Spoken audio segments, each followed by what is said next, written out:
All right, man, peace. So, brothers, this is going to be episode 1 in the new series that I'm starting called Simp Chronicles. This will be volume 1 in a series that I'm pretty sure will run for perpetuity. This episode will feature Mr. BJ/Melvin Upton. And certain brothers listening might say to themselves, what does he mean, BJ/Melvin? Well, we're going to find out exactly what I'm referring to over the course of this segment right here. BJ Upton is a rather high-profile baseball player in Major League Baseball who decided that he was going to change his first name after being prompted by his quote-unquote wife that he should do so because his name does not quote-unquote sound right. He changed his name to Melvin from BJ, and she prompted him to change his name back to BJ because according to her, in her opinion, the name Melvin quote-unquote doesn't sound right. So they're going to talk about it, and I'm going to chime in. Welcome back to TV Sports. I've been here with Van Lathan. What up? Michael J. Babcock. What's up? You ever hear of BJ Upton? Yes, he's the name. Also known as Melvin Upton. Melvin Upton. What do you mean, Melvin? Yeah, Melvin Upton is his birth name. He was the second overall pick in the draft a long time ago. Yeah, he's just I always known him as BJ Upton. It was BJ. Yeah, His name was Melvin. Boy, birth name is Melvin. Change it to BJ, then change it back to Melvin, and then change it back to BJ again. And so we asked him, we're like, look, man, we saw him at the airport. We said, why the name change? Why do you keep going back and forth over and over again? And his explanation is interesting. Yeah, you changed your name again, man. All right, so what? Now, brothers, did you see how he responded when the interviewer asked him why did he change his name? He immediately got defensive. You know why he got defensive? Because he knew that he had no business changing his name for the reason why he changed it. And once again, my channel is not about blaming the woman. There are many channels popping up with so-called black men trying to act as if they're going to drop some deep level of knowledge about the woman, and their content is normally about what the woman needs to do. Brothers, I've been telling you this from the very beginning.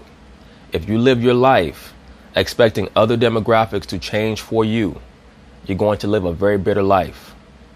Okay? I'm going to say it again. If you live your life expecting other demographics and other people that you know or even don't know to change to accommodate you, that is never going to happen. People only change because they're prompted to change or they're forced to change due to a shift in power. The so-called black man has the least amount of power on the planet Earth. That is why I'm starting this series. Because various forces are trying to occupy the so-called black man's mind with nonsensical ideologies that are never going to bear fruit. They're never going to bear fruit, brothers. If you spend your time trying to go back and forth with the woman all day, pertaining to what you feel like she needs to do, the only thing that she's going to do is try to controvert your argument, try to deflect your argument, and you're going to end up in a circular conversation. Over the course of your life, your stress levels are going to go up, your blood pressure is going to go up, and you're going to die a very early/premature death. I promise you that. Life is about adaptation. And if you truly want the woman to change, the so-called black man is going to have to put up a unified front to allow the woman to understand that there is a code that is in operation. And in order for her to be able to re-ingratiate herself with the so-called black man, she's going to have to abide by that code. So that means that we're going to have to address and attack simping. Simping is very pervasive in the so-called black community. Why is that? Because we're living under a quote-unquote black matriarchy. We're living under a certain familial archetype where the mother and the grandmother are held in such high esteem that whatever they say is unquestioned. And you have to understand that the average grandmother right now was raised at the beginning of the black feminist movement in the mid to late 70s. And things have escalated and gotten worse and worse over the last 40 years or so. So the so-called black man is going to have to change his paradigm. And it starts by taking back control of the household. How do we do that? By making sure that we empower ourselves with either your job or your career, making sure that we have our own place, and making the woman understand that we respect you, we love you, as long as you respect yourself, and love us how we're supposed to be loved. But first, the black man has to love himself. A lot of so-called black men don't love themselves. And they're made to believe that just because a woman says yes when you quote-unquote propose to her, that she loves you. That's not the case. Most women marry for convenience. Okay? Most women marry for convenience. And by the time the man realizes exactly what this convention is that he succumbed to, quote unquote marriage, is too late. And now he has to obey this woman. And that's the condition of Mr. BJ Upton. And as I've told you, brothers, in the past, all a simp is a woman trapped inside of a man's body. That's all a simp is. That's why you'll notice that for the most part, simps, homosexuals, and liberal women are all in lockstep. They're all in full agreement. You'll see a lot of simps. They'll be on comment boards and they'll say, why do you hate women? It's not that a strong man hates women. It's that the simp does not understand what a woman is supposed to be.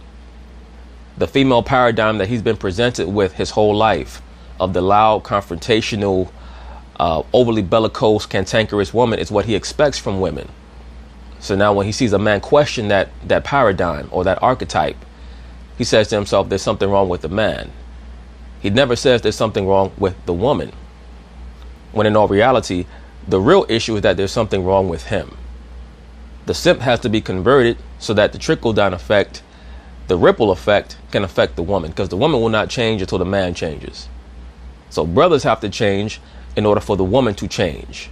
And of course, there are still going to be females who are rebellious, but they really can't be exposed until the men understand what to expect from themselves and therefore what to expect from the woman. Don't you know that the woman is supposed to wake up every day trying to figure out how to make you happy? This brother clearly was never taught that, because he's changing his name back and forth to appeal to a damn woman, man. The woman told him that his name doesn't sound right. What is she really saying? She's saying that you're not good enough for me, but I'm married to you because of what you have to offer me. But he has not figured that out yet because he's a damn simp. What inspired that? My wife. Okay, really? Yeah. She wanted you to? Yeah, she said Melvin didn't sound right. Okay. This nigga looked dead into the camera and said Melvin didn't sound right, but even he felt embarrassed by that because he became so defensive when the interviewer asked him why he changed his name in the first place. You see that, brothers? So even within the heart and the mind and the spirit of a simp, they know that a lot of what they're doing is wrong, but oftentimes they're on that path and they feel like, well, nobody's ever taught me anything different. My mother and my grandmother, they never taught me that I was not supposed to accept this, so I'm just going to go along with it. And there are a lot of guys right now, so-called married men, who are in a house suffering in silence because they were never taught anything. They were never instructed that a woman is supposed to be trying to make them happy, that you're not supposed to go home to a woman yelling and screaming and being belligerent and so on and so forth. They were never taught that. As long as you're doing your job as a man, you're bringing home the money that's needed to maintain the home, the bills, etc., the woman should be greeting you with a smile, some fellatio, some sex, a hot meal. That's what she should be greeting you with every night when you get home. Every night. And it's up to you to say, no, thank you. Not tonight, baby. I'm good. That's up to you. But she should be prepared to grant you those things every time you come home, as long as you're fulfilling your role as a man. That being a leader, a provider, a guide to her and the children. Melvin didn't sound right, so change your name to BJ, and now he goes by BJ. He might as well change the name to BJ, because it's very clear that she got the dick in the family and he has to suck on it. Let me rewind this back a little bit. Boy, birth name is Melvin. Change it to BJ, then change it back to Melvin, and then change it back to BJ again. And so we asked him, we're like, look, man, we saw him at the airport. We said, why the name change? Why do you keep going back and forth over and over again? And his explanation is interesting. It's pathetic. Change your name again, man. All right, so What inspired that? my wife. Okay, really? Yeah. That's not his wife. That's his handler. I said that already. That is not his wife. That is his handler. A real wife is supposed to be a helpmeet, a consort, and a servant to the man. Many people might not like that, but that is what the biblical definition of a wife is. The wife is a servant to the man. When a man tells a woman to do something, she's supposed to say, yes, honey. That's really how that's supposed to go. That's why in the original marriage vows, they had the woman say that she was to love, honor, and obey her man. They took out the obey part. So now many of you dudes are marrying females with penis envy. Females who wish that they were born men. And you sit up in the living room every day with that female arguing over what you guys are going to watch on television, arguing over the remote control, arguing over what you're going to have for dinner, arguing over who's going to go in the shower first, arguing because you cannot have two bulls in a pen. And it's because you were raised to be a simp. So now you're going through emotional turmoil because you were not prepped properly. All of this can be alleviated by the man accepting what his role is and no longer tolerating bullshit from the woman. Yeah. Why did you do it?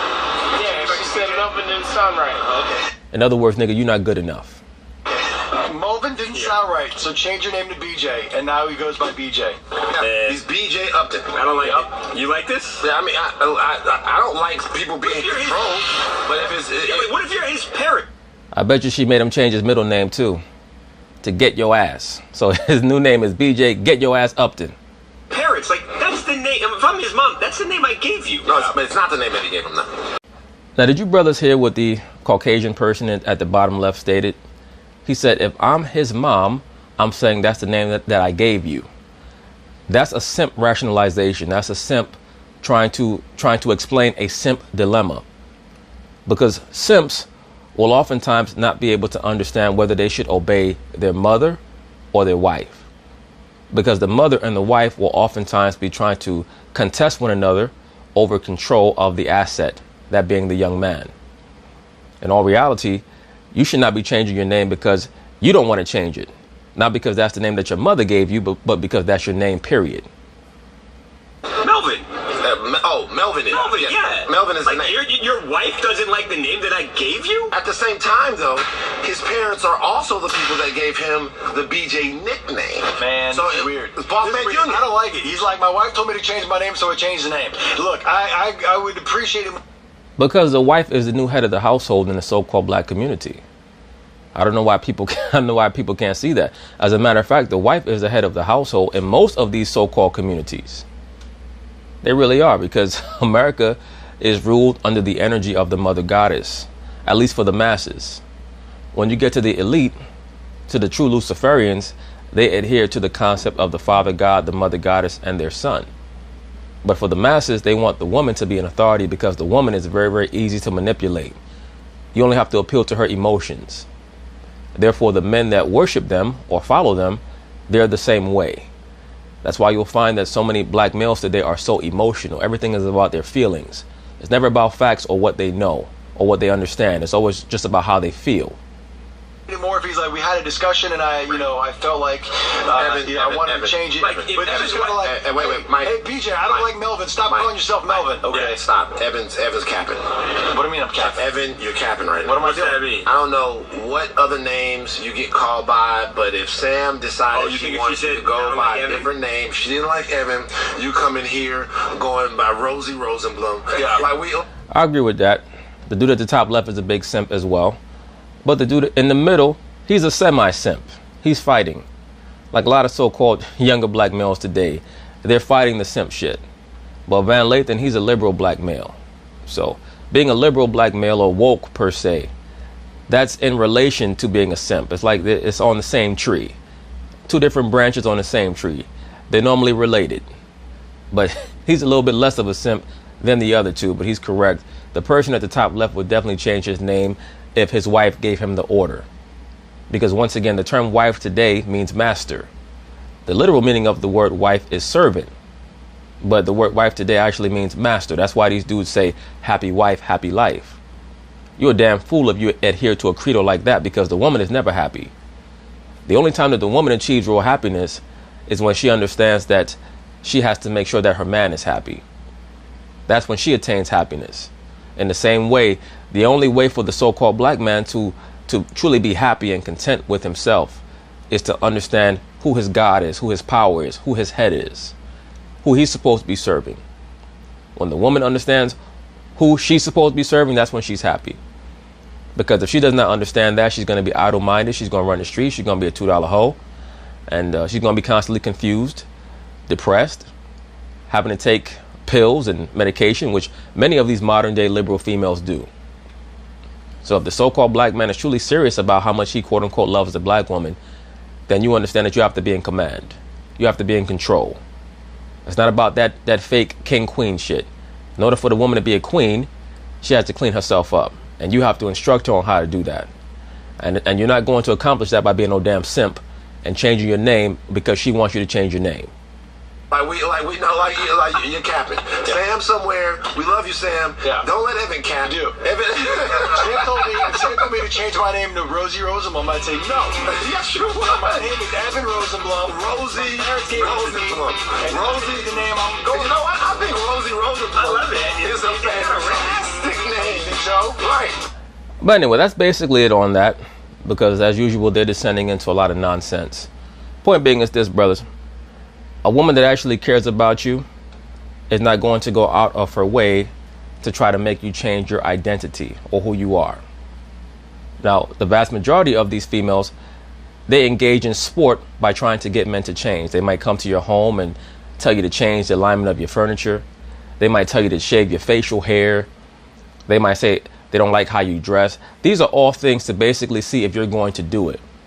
Because if the woman was not interested in you, she would not be in your house in the first place. She would not be talking to you in a romantic way in the first place. But the woman is like a child. She searches out where the barriers are. To what extent can she go before there's pushback? And if you don't provide pushback, she's going to keep going and going and going and going like a dog off a leash or like a child out of its crib.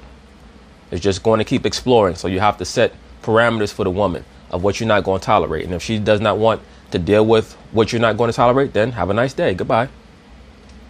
And if the so-called black men understood that, we'd have a lot fewer problems in the relationship structure.